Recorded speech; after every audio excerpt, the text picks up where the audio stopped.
بسم اللہ الرحمن الرحیم۔ دوستو، آج ہماری کہانی زکریا ابن ابراہیم کی ماں عیسائی تھی اور وہ مسلمان ہو گئی۔ کہانی کا نام ہے ماں کا حق۔ دوستو، اگر آپ کو میری ویڈیوز اچھی لگتی ہیں تو لائک کیجئے، سبسکرائب کیجئے، شیئر کیجئے اور ویڈیو کو آخر تک دیکھیے۔ آپ کو بہترین میسج، بہت خوبصورت میسج اس کے آخر میں ملے گا۔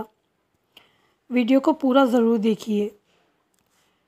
زکریا ابن ابراہیم کے والدین اور ان کے خاندان والے عیسائی تھے، لہٰذا وہ خود بھی اسی دین کی پیروی کرتے تھے۔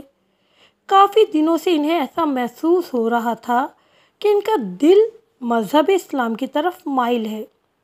ان کا ضمیر انہیں اسلام قبول کرنے کی دعوت دے رہا تھا۔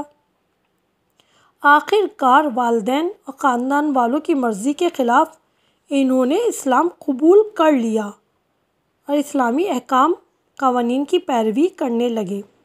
حج کا زمانہ آ گیا۔ زکریا سفر حج کے ارادے سے کوفے سے باہر نکلے۔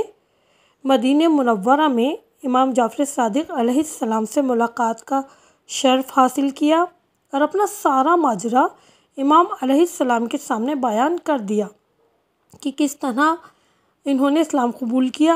امام علیہ السلام نے ان سے دریافت کیا، اسلام کی کون سی چیز تمہیں زیادہ پسند آئی؟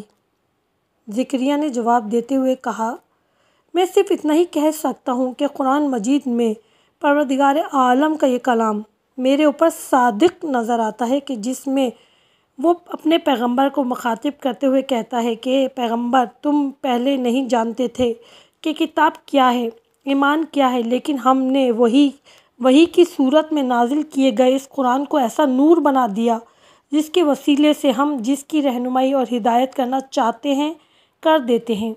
امام نے ارشاد فرمایا، میں اس بات کی تصدیق کرتا ہوں، خداوند عالم نے تیری ہدایت رہنمائی کر دی ہے۔ اس کے بعد امام نے 3 مرتبہ یہ جملہ ارشاد فرمایا، اے پروردگار، تو خود اس شخص کا رہنما رہے۔ اس کے بعد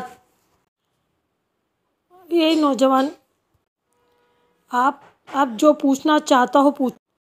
اس نوجوان نے کہا، میرے ماں باپ خاندان والے عیسائی ہیں، میری والدہ نابینا ہے، میں انہی لوگوں کے ساتھ رہتا ہوں اور مجبور انہی کے ساتھ کھانا بھی کھاتا ہوں۔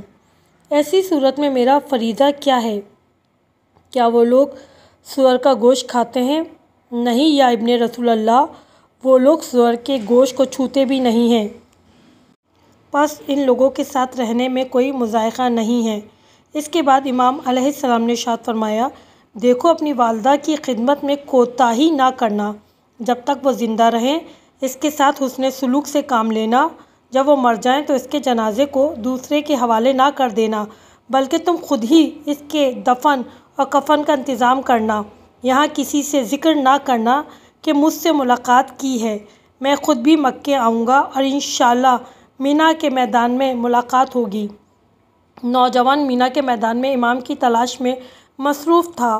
ایک جگہ اس نے دیکھا کہ امام کی چاروں طرف بھیڑ لگی ہوئی ہے، لوگ بچوں کی طرح یک بہ دیگر ان سے اس طرح مسائل دریافت کر رہے ہیں جیسے معلم سے سبق پڑھا جاتا ہے۔ امام علیہ السلام کے پیچھے کھڑے ہوئے لوگ بھی دور ہی سے اپنا سوال کر دیتے اور انہیں خاطر خواہ جواب مل جاتا تھا۔ حج کا زمانہ ختم ہوا اور وہ نوجوان کوفہ واپس آ گیا۔ اسے امام کی ہدایت اچھی طرح یاد تھی، چنانچہ وہ والدہ کی خدمت میں ہم تن مصروف ہو گیا اور ایک لمحے کے لیے بھی اپنی والدہ سے غافل نہ ہوا۔ وہ اپنے ہاتھوں سے اپنی ماں کو کھانا کھلاتا تھا، خود ہی ماں کے کپڑے دھوتا تھا، اس کے سر جوئیں نکالا کرتا تھا۔ بچے کے اخلاق میں یہ غیر معمولی تبدیلی، خصوصاً سفر حج کے بعد اس کی یہ خصوصی توجہ ماں کے لیے حیرانی کا باعث قرار پائی۔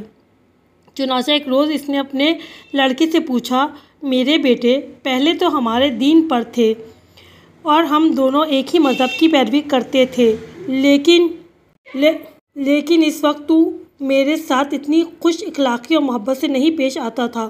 اس وقت ہم لوگ مذہبی اعتبار سے ایک دوسرے سے بالکل علیحدہ ہیں۔ اس کے باوجود آخر کیا وجہ ہے کہ اب تو مجھ سے پہلے سے زیادہ محبت کرنے لگا ہے، میرے ساتھ غیر معمولی حسن اخلاق سے پیش آتا ہے؟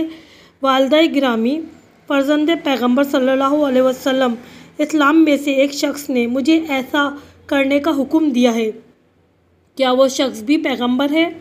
نہیں، وہ پیغمبر نہیں بلکہ ان کی اولاد میں ہے۔ میرے بیٹے، مجھے ایسا محسوس ہوتا ہے کہ وہ خود بھی پیغمبر ہیں، کیونکہ اس قسم کی سفارش پیغمبروں کے علاوہ دوسرے لوگ نہیں کرتے۔ نہیں ماں، آپ یقین کیجئے، وہ پیغمبر نہیں ہیں بلکہ پیغمبر کے بیٹے ہیں۔ بنیادی چیز یہ ہے کہ ہمارے پیغمبر صلی اللہ علیہ وسلم کے بعد اس دنیا میں کوئی دوسرا پیغمبر نہ آئے گا۔ میرے بیٹے، تیرا دین تو بہت اچھا ہے، دوسرے تمام ادیان اور مذاہب سے بہتر بھی ہے، تم مجھے اپنا دین سکھا دو۔ اس نوجوان نے ماں کے سامنے شہادتیں پڑھیں، ماں نے خدا کی وحدانیت اور رسول کی رسالت کی گواہی دی اور دائرہ اسلام میں داخل ہو گئی۔ اس کے بعد اس نوجوان نے اپنی نابینا ماں کو نماز ادا کرنے کا طریقہ سکھایا۔ ماں نے نماز پڑھنا سیکھ لیا اور ظہر عصر کی نماز ادا کی۔ رات ہو گئی، چنانچہ توفیق خداوندی کے سہارے اس نے مغرب اور عشاء کی نماز بھی پڑھ لی۔ رات کے آخری حصے میں اچانک ماں کی حالت زیادہ خراب ہو گئی۔ اس نے اپنے لڑکے کو بلایا اور کہنے لگی، میرے بیٹے، تھوڑی دیر قبل تو نے مجھے جو چیزیں تعلیم کی تھی اسے ایک بار پھر بیان کر۔ لڑکے نے دوبارہ شہادتیں، تمام اصول دین یعنی وحدانیت، رسالت، قرآن اور آخرت پر ایمان کی باتیں اپنی والدہ کو سکھائیں، اور بوڑھی ماں کلمہ پڑھتی ہوئی اس دنیا سے رخصت ہو گئی۔ صبح ہوئی، تمام مسلمان اس عورت کے غسل و کفن کے لیے اس کے گھر کے سامنے جمع ہو گئے۔ جس شخص نے اس بوڑھی عورت کی نماز جنازہ پڑھائی اور اسے اپنے ہاتھوں سے سپرد خاک کیا، وہ اس نوجوان کا بیٹا زکریا تھا۔ دوستو، بس ہمیں چاہیے کہ ہم اپنے والدین کا خیال رکھیں، ان کی اطاعت کریں اور ان کی خدمت کریں، اور پروردگار عالم جن کے والدین زندہ ہیں، پروردگار عالم صحت و تندرستی کے ساتھ ان کو زندگی عطا فرما۔ جن کے والدین اس دنیا میں نہیں ہیں، بار الہ انہیں اپنے جنت فردوس میں جگہ دے اور ان کے گناہ کبیرہ اور صغیرہ کو معاف فرما دے، آمین۔